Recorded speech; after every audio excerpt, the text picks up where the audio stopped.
It's a dark day. ఇది ఒక చీకటి రోజుగా నేను గుర్తిస్తున్నాను.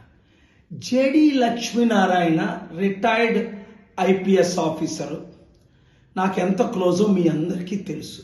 అనేక సార్లు వచ్చారు వైజాగ్ ఆఫీస్కి, హైదరాబాద్ ఆఫీస్కి, ప్రెస్ మీటింగ్లకి, సమిట్స్కి, అన్నిటికీ. ఆయన ఎక్కడుంటారో నాకు తెలియదు.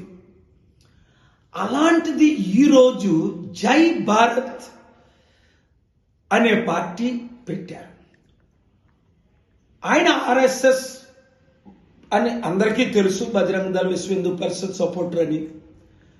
కానీ ఒక పార్టీ పెడతారు అని ఎవరు ఊహించలేదు. ఎందుకంటే అనేక సార్లు ప్రజాశాంతి పార్టీలో చేరుతానని, అంతేకాకుండా పాలుగారు మీకు నేను విశాఖపట్నంలో ఎంపీగా మద్దతు ఇస్తాను, మీరు వస్తేనే గద్దరన్న